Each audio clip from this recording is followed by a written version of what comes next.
Alors, soyez le ou la bienvenue. Bonjour tout le monde autour de la planète. Ici, on est réunis, on est 3 pour le moment. Oui. On sera 4 très très bientôt. On a le droit d'arriver en retard à l'émission. On a le droit de partir avant la fin de l'émission. Vous savez, les nouvelles technologies, on peut réinventer les règlements. Et donc, les patrons n'ont rien à dire. Nous, c'est la fête. Comme tous les vendredis, bien sûr. 11h11 presque 12 à l'heure de Montréal. C'est l'heure magique de diffusion de Tam Tam Canada. Alors là, j'ai l'air de bonne humeur. Je le suis effectivement. Vous l'êtes aussi? Oui, bien sûr. Pas mal. Mais oui. Marie-Claude? Ça va, en pleine forme. En pleine forme. Anne-Marie Yvon, en attendant notre invité spécial, notre invité qui se fait attendre. Tout le Je monde... me demande qui c'est. Vous ne le savez pas? Non, hein? Vous avez non. aucune idée. On va dévoiler l'affaire quand même aujourd'hui. Le sujet est sérieux. Souvent, on a des sujets amusants. La semaine dernière, on parlait quand même de la frontière canadienne, des trucs pour passer sans les papiers au Canada et aux États-Unis. D'ailleurs, est-ce qu'il y a eu beaucoup de réactions à ce sujet-là? Je ne sais pas. Moi, je suis pas... oui? Pas vu de réaction. J'ai eu Non. beaucoup de likes et Oui. vraiment de messages écrits, non. On ne J'ai sait pas vu de si messages. beaucoup de monde ont emprunté ce passage Oui. secret. C'est ça. Il faut écouter l'émission précédente sur Facebook pour savoir de quoi on parle, pour savoir comment aller aux États-Unis sans vos papiers, sans papier d'identité. C'est bon pour les Mexicains, c'est bon pour les gens comme Paloma. Paloma Martinez de la section latino-américaine de Radio-Canada International qui se joint à nous. Ça fait déjà 3 minutes qu'on est en onde. J'ai couru. C'est bien, c'est très bien. On est bien content de vous savoir là. Ça va bien? Ça va très bien. On vous avait dit que vous avez le droit d'être en retard, parce que c'est un droit que vous avez exercé. Exactement. J'ai décidé de l'exercer aujourd'hui. Bon, Et Stéphane a gardé le suspense jusqu'à la fin. On ne Oui, savait on pas sait- qui allait s'asseoir C'est dans ça. cette chaise. ce qu'on ne sait peut-être pas, c'est de quoi on va discuter aujourd'hui. Oui, on ne sait pas. Pour ceux qui lisent pas, là, c'est marqué quand même au-dessus de la banderole de Tam Tam Canada, mais enfin, pour ceux qui ne lisent pas, voici, on vous le dit. Aujourd'hui, on va parler de ce qui s'est passé à Charlottesville samedi dernier, des événements qui ont suivi. Pas vraiment de ce qui s'est passé aux États-Unis, mais de ce qui s'est passé chez nous. On commençait à se regarder le nombril, puis on a commencé un petit peu à s'inquiéter. Puis à se dire, ben, ce qui se passe là-bas, le dérapage entre le populisme et les idées suprémacistes, il est très mince. Il y a une glissade, là, et puis il y a un risque. Et je voudrais qu'on en discute ensemble, qu'on voit comment on est différent, pourquoi ces événements ne pourraient pas se produire chez nous, pourquoi ils pourraient se produire chez nous, comprendre mieux cette société québécoise et canadienne à travers les événements de Charlottesville. Ça vous convient? Oui, oui, oui. Ça oui. nous convient. Très bien. J'ai ici écrit en grosses lignes, là. Qu'est-ce que c'est marqué ici? Paloma. Entre les propos populistes et le discours suprémaciste québécois. Voilà, j'aurais pu résumer toute l'affaire à cette simple phrase Ouais. pour le thème aujourd'hui. On peut regarder les images de Charlottesville. La vidéo numéro 1, Ça va pas. c'est lancé, je vous dis, on est organisé ici. Alors, ces images, elles ont été tournées par Vice, qui est une organisation que je connais pas. Est-ce que quelqu'un connaît Vice? Peut m'expliquer c'est quoi exactement? Vice? Vice. Vice. Ben, c'est une organisation de journalistes indépendants, assez indépendants. Ils portent un regard, je dirais, nouveau, très frais, rafraîchissant sur l'actualité.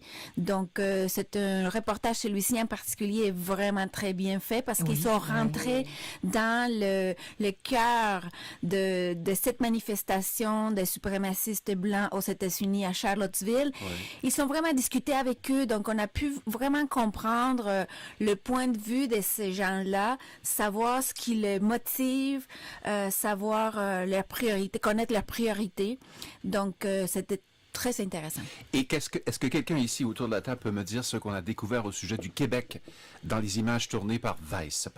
Paloma, je sais que vous savez tout, alors on va se tourner vers les En fait, autres. que quelques Québécois étaient On là a, sur on a place. décelé dans le langage de certaines personnes qui apparaissent dans la vidéo Un qu'il y aurait accent. un accent québécois. On parlait d'au moins Donc, 2 oui. personnes. Puis, Oui. Il se trouve qu'effectivement, on a découvert par la suite, qu'on a confirmé, certains médias ont confirmé par la suite qu'il y avait 2, je pense, Oui. Au moins manifestants. Oui. qui venaient du J'aime beaucoup Québec. l'expression au moins 2, parce qu'il y en avait peut-être Ouais. plus que ça. Ouais. Et avant qu'on fasse cette découverte, que ce soit annoncé, je pense que c'est jeudi ou mercredi, bien sûr, on commençait à se poser des questions, mais est-ce que ça pourrait se produire chez nous? Parce que des discours populistes, il y en a eu chez nous, contre les immigrants, contre les Juifs, on a déjà entendu ça, contre les musulmans également. Alors, nous, on regarde ça ensemble. On est prêt pour l'autre vidéo. Et je vais vous montrer, là, on va dans le cœur Oui. de la bête, d'accord? On descend. Quand je dis ça, c'est pas très beau, là. Parce que moi, j'ai fait beaucoup de recherches cette semaine et j'ai entendu bien des choses. Et je peux vous dire que j'ai eu une journée de mercredi très difficile au plan personnel par rapport à ces histoires-là. Mais il y avait un point de départ professionnel. Regardez ça, là, présentement. C'est un jeune, en 2009, je pensais que c'était à Toronto, mais c'est à Vancouver. Voilà, c'est lancé. C'est lancé, on voit ça, là. Ouais. Et j'ai enlevé le son.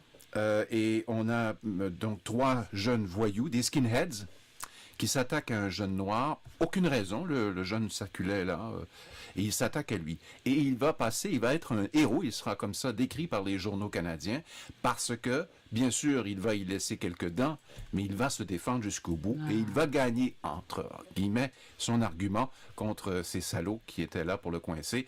Et il y a eu de la violence, on ne parle pas seulement de quelques coups de poing, mais enfin, regardez ça ensemble. Pendant que vous regardez ça, je sais que votre attention est galvanisée. Écoutez, c'est ça la violence, là. C'est ça la violence au Canada. Et moi, en regardant ça, je ne peux que penser à mon propre enfant, mes enfants. Oui. Qu'est-ce qu'il ferait s'il s'était confronté à une situation comme celle-là? C'est juste triste. C'est juste triste de ne pas savoir de quelle manière n'importe quel jeune réagirait à une situation comme ça. Il y a des gens qui commencent à arriver sur la scène avec leur véhicule. Je pense qu'il n'y a personne qui ose descendre de son véhicule pour confronter... 3 personnes qui sont... C'est ça. Mais ça brouille les cartes. Ça brouille les cartes. On voit que là, il y a comme... le ton change. C'est en plein Il y a jour. une jeune femme qui s'approche du jeune homme en lui demandant est-ce que tout va bien? Et les jeunes s'enfuient parce que, bon, il ne veut pas avoir de témoins. Voilà. Là, aujourd'hui, les témoins, ce sont les caméras. On l'a vu à Alors ça, c'est une caméra de la ville, en fait, qui a filmé tout cela. Non, c'est une simple citoyenne comme ça. C'est un téléphone cellulaire, avec un téléphone cellulaire. Bon. Alors, écoutez, ça, c'était la vidéo choc pour vous montrer que cette violence, elle peut avoir son pendant au Canada. Je pense que personne n'en doutait. N'importe où, mais oui. Ben oui, personne n'en doutait. Mais oui. J'arrive à une question maintenant, parce que je voudrais comprendre l'historique de ces choses-là. Et c'est une question qui met à l'épreuve vos connaissances. On appelle ça généralement l'émission la question jeu, pas aujourd'hui. Aujourd'hui, c'est la question êtes-vous intelligent? Voici. Hein? C'est bien? Est-ce qu'on a le droit de dire... Ben, je parle de mon... Vous décédez votre droit de parole. En plus d'arriver en retard, ça va bien. D'accord. Voici la question. On pouvait, vrai ou faux, en 1921, en Ontario et dans les 4 provinces de l'ouest du Canada, être membre du Ku Klux Klan canadien. Vrai ou faux? Vrai. Je dirais vrai, oui. Vrai. Moi, je dirais vrai aussi. Faux. Oh! Non, pas au Canada anglais, dans l'Ouest canadien, mais au Québec. C'est là que ça a commencé. Ah bon? 4 ans avant, partout ailleurs au pays, c'est dans la province du Québec qu'on a eu les premiers adhérents au Ku Klux Klan. Et il y avait une question ce qui est bizarre, parce que souvent, les Ku Klux Klan s'identifient contre la religion catholique. Mais là, c'était des bons catholiques, enfin, comme je le décrirais comme ça, moi, qui se sont dit, voilà une façon de défendre notre couleur. Notre couleur blanche, évidemment, celle de la majorité à cette époque-là. Et après, ça s'est transporté en Ontario et dans l'Ouest canadien. Et c'est en Saskatchewan où le mouvement a été le plus fort. Puis là, on parle de quelques années seulement. 2027, là, ça a commencé à s'effriter. 1927, vous voulez dire? Oui, pardonnez-moi. 2027, il nous reste encore 10 ans Ça à sort parcourir. bien. Ça sort bien. Vous savez, moi, parce que je voyage dans le temps tout le temps, alors je suis pas... Non, mais j'aimerais que cette réalité de 1927 ne se reproduise pas Non. en 2027, Stéphane. Ben, je peux vous dire que présentement, il semble y avoir moins d'adeptes de ces groupes-là qu'il y en avait en Saskatchewan. Dans cette seule province de la Saskatchewan, ils étaient combien d'après vous en 1927, au sommet de cette vague de popularité du Ku Klux Klan? On fait le tour de la table. Marie-Claude, Est-ce qu'on peut dire entre quoi et Moi, quoi? je dirais, Non. Ok. je dirais 10 000. 10 000. Ah, j'allais dire 1000. Ah non, mais moi j'allais dire Marie-Claude. 100. 100 personnes. Mais là, quand même, Marie-Claude il n'y a dit pas des 10 000, millions de moi, personnes en 1000. Saskatchewan. C'est une Surtout à province. cette époque-là. Aujourd'hui, il y a moins d'1 million ou à peu Oui, près 1 c'est million. ça. Et puis à l'époque, il y en avait encore moins. Pour ça que... Mais je comprends. Moi, mon maximum, Ouais. ce serait 1000. Ce serait 1000. Est-ce que je serais capable de concevoir? Ah bon, alors là, il y en avait 40 000 dans cette petite province qui devait compter, d'après moi, peut-être 500 000 habitants au C'est grand effrayant. maximum. Oui, incroyable, hein? La percée Ouais. du mouvement, très fort à ce moment-là. Wow. Donc voilà une image de ce qui s'est passé à l'époque. Que je suis naïve. Ouais. Est-ce que vous êtes prêts à faire le Oh, bout de 100 chemin encore, personnes. à voyager avec moi dans le temps? Allons-y. Oui, allez-y. Allons-y. On se reporte maintenant à 2027. Et... non. Non. 2017. 2017. 10 Oui. années de moins. Mm. Et vidéo numéro 3, nous sommes prêts? En fait, il ne manque qu'une poignée de signatures. On manque un peu moins de 20 signatures. On devrait les avoir en fin de semaine. On organise le dernier événement pour les signatures. Sébastien Poirier, fondateur du mouvement traditionnaliste du Québec, dit avoir réservé un nom de parti auprès du directeur général des élections du Québec. C'est sûr qu'ici, la situation au Québec n'est pas autant critique qu'en Europe. Par contre, on voit à long terme.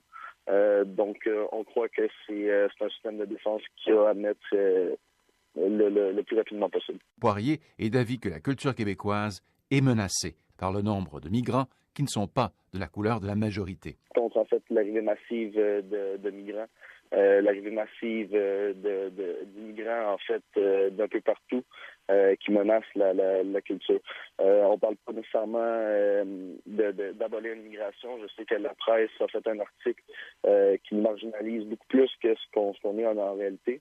On vise plutôt à intégrer davantage les immigrants qui rentrent au pays et à filtrer davantage aussi l'immigration qui rentre. C'est sûr que ils sont pas tous de bonne foi et ils ne veulent pas tous rentrer ici pour s'intégrer. Ils visent plutôt à essayer d'améliorer leurs conditions de vie. Est-ce qu'on peut leur reprocher? Pas nécessairement.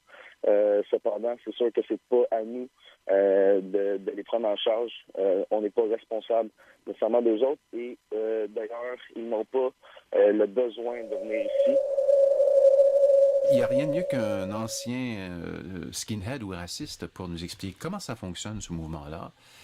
Quelqu'un qui est allé de l'autre côté, qui a décidé d'être un agent du bien, après avoir été un fondateur du mal ou un artisan du mal. On est prêt pour la vidéo. Maxime On nous voit, Fizet, nous. ex-fondateur du site web de la Fédération des Québécois de souche. Quel beau nom, hein? Entre guillemets, là, Oui. c'est du cynisme, là. Croyez-moi pas à la lettre, là. Alors lui, il a changé son fusil d'épaule parce qu'il a été arrêté par la police. Il a compris qu'il avait été trop loin.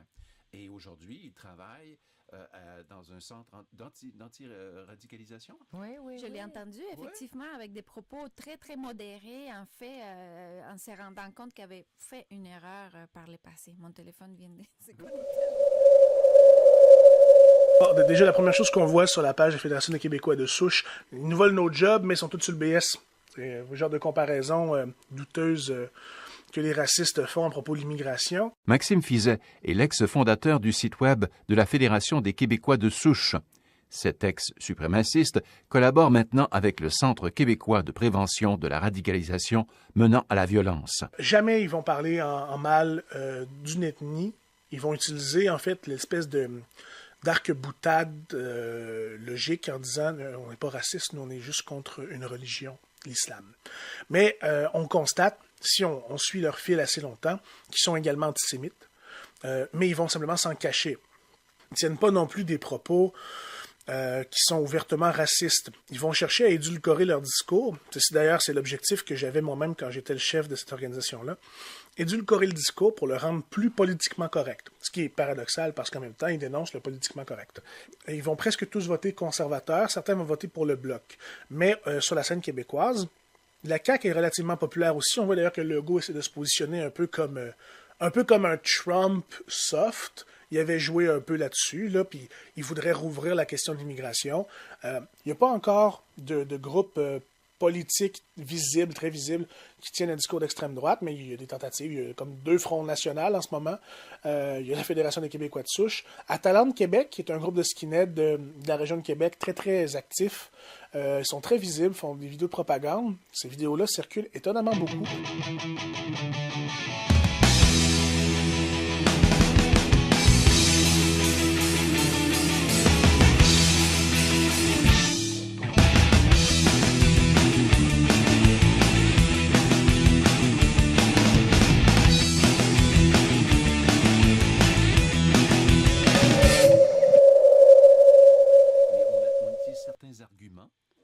Populistes au départ, Oui. comment aujourd'hui ces groupes ne le disent pas. Là. On est des racistes, ils disent pas ça. Ils attirent les jeunes en disant, tu sais, tu mérites d'avoir un bon emploi. Et au sous-entendu, tu n'en as pas un bon emploi parce qu'ils t'ont volé ton emploi, ceux qui sont arrivés, là, donc en sous-entendu, les immigrants. C'est souvent, presque toujours, les immigrants qui sont visés. Ça rejoint ici, bizarrement, je trouve, le thème comment il s'appelle, ce monsieur de la Maison-Blanche, là, dont tout le monde parle trop. On ne veut pas dire le nom. Ben, écoutez, j'allais utiliser, il y a plein de mots qui me viennent en tête et aucun d'entre eux qui était radio-canadien. Donc, je fais des farces. Donald Trump. Donald! Appelons-lui par son nom, ça va être plus simple. Ouais, Donald qui était donc contre l'immigration, certaines formes d'immigration en tout cas. N'est-il pas originaire de l'Allemagne ou sa famille, non? Étrange comme on oublie vite, hein? Vous connaissez une histoire que je ne savais pas? Oui, la famille Trump est originaire d'Allemagne, est arrivée il n'y a pas très longtemps, en fait, pas au siècle dernier, donc 1900, mais la fin des années 1800. Et le grand-père de Donald Trump s'est installé au Yukon.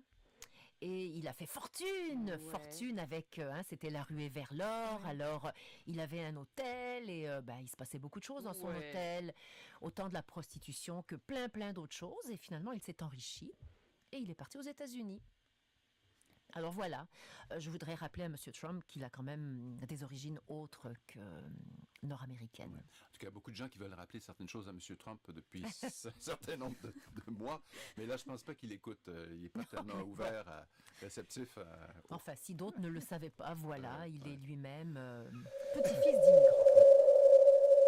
Toujours cet aspect-là qui est très catastrophiste. Hein? Donc, il y a quelque chose qui arrive, il y a une crise, il faut agir maintenant. Il y a une victimisation assez forte aussi de la majorité. Donc, on est victime des autres, on est victime du gouvernement. Puis évidemment, dans tout bon discours populiste, il y a une vilification de l'élite, c'est-à-dire que l'élite politique, l'élite économique, peu importe, est toujours dans le tort. Donc, il y a toujours une espèce de complot de l'élite pour asservir la population, que ce soit par des réformes, par des réformes économiques ou encore par une immigration massive qui va faire descendre les conditions de vie de la population générale, des choses comme ça. Donc, ce sont des choses qu'on voit. Évidemment, on cherche encore là à marginaliser, expulser, etc. Là, ceux qui sont jugés différents ou nuisibles. Donc, ça, c'est assez typique. Puis, bien évidemment, on sent ici là, cette idée-là de désir de passer à l'action, hein, d'avoir des mesures plus coercitives là, qui sont évidemment nécessaires parce que la catastrophe est imminente. Donc, tous ces éléments-là se retrouvent dans ces discours-là, que ce soit aux États-Unis, ici, en Europe. Ces gens-là sont sortis de l'ombre et ils prennent la place dans l'espace public pour s'exprimer, pour dire haut et fort leurs idées. Mais il faut le dire aussi, ils ont poli leur discours. Donc, vous voyez, plutôt que de parler d'infériorité d'un autre groupe ou de choses comme ça, mais on va dire qu'on défend notre propre groupe, qu'on défend l'amour de notre propre groupe, donc ou encore on va parler de droits acquis plutôt que de contrôle, des choses comme ça. Donc oui, effectivement, ils sont beaucoup plus présents. Oui, effectivement, ils s'expriment beaucoup plus et ils font des actions d'éclat. Ce qu'on a vu effectivement en fin de semaine à Charlottesville, mais aussi ce qu'on va voir apparemment en fin de semaine prochaine au Québec, de façon à pouvoir se présenter comme des interlocuteurs politiques valables. Alors moi, j'ai regardé les funérailles de la jeune femme qui a été tuée aux États-Unis, Heather Heyer, oui. Celle aux yeux verts, là. 32 ans. Oui. Et c'est le discours de sa mère, moi, qui m'a fait... Effectivement. Je pense que si on regardait ça, on pleurait un peu. Hein? Oui. Très émouvant. Qui disait, regardez autour de vous, si vous voulez changer quelque chose, regardez autour de vous quelque chose que vous pourriez changer. Tous individuellement. C'est pas le temps. Elle dit, c'est pas nécessaire d'aller dans les grands combats, là. Il faut saisir des petites choses, des petits moments, puis essayer de les corriger.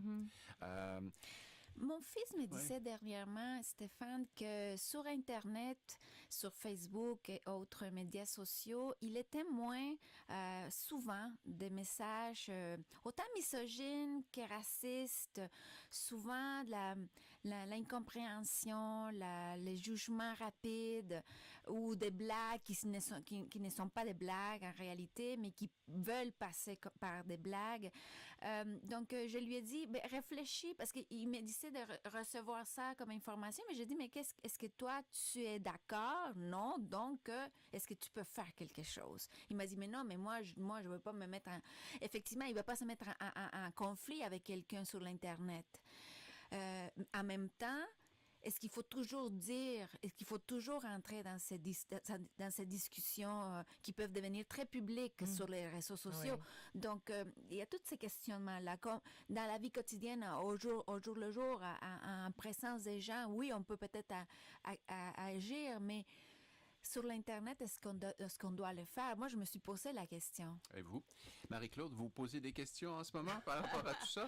Bien, je trouve que justement, le centre un peu du problème, c'est qu'il n'y a pas assez de discussion sur le sujet, puis dans le respect de tout un chacun, évidemment. Mais c'est rendu tellement névralgique comme sujet qu'on n'ose même plus poser une question. Même si on la pose avec des gants blancs, mais on n'ose plus s'interroger sur... Mais en fait, qui sont ces personnes qui arrivent là, avec leur valise à la... Tu sais, si tu poses la question, déjà, tu es comme étiqueté tellement rapidement. C'est-à-dire que l'espace pour la critique oui. et il y a le politiquement correct l'étouffe. C'est ça. Moi, je trouve que c'est un problème parce que c'est probablement ce qui fait que, justement, l'intolérance devient de plus en plus aiguë. C'est parce qu'il n'y a pas d'espace où on peut juste... Est-ce qu'on peut juste se parler? Est-ce qu'on peut juste... interagir? Oui. Parce que et le fait d'être intolérant par rapport aux jeunes qui tombent dans cette philosophie de l'aide suprême, c'est aussi une marque d'injustice à leur égard. Je ne veux pas dire qu'il faut leur tendre tous la main. Il y a une façon de faire, là. Il faut intervenir. Mais il ne faut pas les laisser tomber. Quelque part, ces jeunes-là, un jour, ils pourraient devenir des Steve Fizet et revoir leur façon d'être. Oui. Hein? Mais on ne parle pas juste des suprémacistes, on parle aussi de n'importe qui peut avoir une mini-inquiétude par rapport à la situation actuelle en ce moment. Ça peut être une personne d'une autre génération, une personne... ou peu importe, on peut avoir des inquiétudes, c'est légitime, puis on ne peut même pas le contrôler. Si tu ressens quelque chose à l'intérieur de toi qui t'inquiète... c'est hors de ton contrôle. Donc, il faudrait être capable de chercher l'information sans que tout de suite la porte soit fermée puis qu'on dise « Ah, cette personne-là, c'est une raciste. Moi, je parle pas, je veux pas être associée. » Non seulement ça, les gens font l'effort sur l'Internet de se dissocier de toute personne qui aurait peut-être des liens avec un discours... Alors, je trouve que ça crée un climat complètement... paranoïaque. Presque. Mais un peu tendu. Je dirais tendu parce que, dans le fond, effectivement, comme Marie-Claude le dit, on a le droit de se poser des questions. La Commission de l'immigration et du statut du réfugié dit la situation telle qu'elle est actuellement avec les demandeurs d'asile est insoutenable. Il y a trop de monde qui arrive. On n'a pas les ressources. Il faut qu'on se débrouille de façon un peu improvisée avec cette situation. Et ça, c'est une réalité. Ils vivent des choses, il y a des questions de santé publique qui sont en jeu, il y a plusieurs choses. On a le droit de se poser ces questions-là. En même temps, on n'a pas le droit de juger sans s'informer. Donc, l'idée, c'est que les gens prennent le temps de s'informer, de poser des questions, mais s'ils ont peur de poser des questions, de peur justement de se faire traiter d'intolérants ou de racistes, le dialogue ne se fait pas. J'aimerais ici faire intervenir un dialogue non journalistique, parce qu'on est des gens on est des personnalités publiques et peut-être que notre discours est encore trop bien léché. Il est possible qu'il le soit trop encore. Non, mais je vous le dis, là, écoutez, là, c'est possible. Il faut ouvrir la porte à la possibilité qu'on soit pas tout à fait bien branché. C'est ce qu'on disait des partisans de Trump. Eux, ils savent ce qui se passe vraiment et les médias n'ont aucune idée. Alors, ouvrons la porte à ces gens qui sont présentement de l'autre côté de la caméra, qui sont des internautes comme nous, des non-professionnels, évidemment, mais qui ont leur mot à dire. Question Tam Tam Canada cette semaine. Vous nous rappelez la question, Marie-Claude? Oui. Je l'ai noté ici. Donc, la montée violente des suprémacistes, comme celle observée aux États-Unis, est-elle un problème qui pourrait, à vos yeux, aussi prendre racine au Canada? Ou serions-nous en bonne partie immunisés? On a, nous, répondu à ça un peu, à notre façon, aujourd'hui. Alors, voici d'abord la réponse de Raymond Ayas, ou Aya, au Québec. Et je vais demander à quelqu'un qui a le souffle long, Anne-Marie Yvon. C'est 3 longs paragraphes, ça va durer 1 minute et quelques secondes, j'en suis sûr. D'accord. Mais il a beaucoup à dire, et on l'écoute. Alors, Monsieur Raymond Ayas nous dit il n'y a pas de problème de suprémacisme au Canada. Par contre, il existe certainement une intolérance envers les idées conservatrices et traditionnelles. Par exemple, malgré mon origine, immigrée d'un pays du Moyen-Orient, je suis souvent insultée publiquement, dû à mon orientation sexuelle et à la couleur de ma peau. Et ce, malgré le fait que je n'ai aucun contrôle sur la composition de mon ADN, juste parce que j'exprime un certain patriotisme et des idées conservatrices et chrétiennes sur les réseaux sociaux comme Facebook et YouTube. Et il ajoute. Il ajoute, à la suite des événements de Charlottesville, je suis assimilé depuis quelques jours aux néo-nazis car j'ai osé avancer l'idée que peut-être...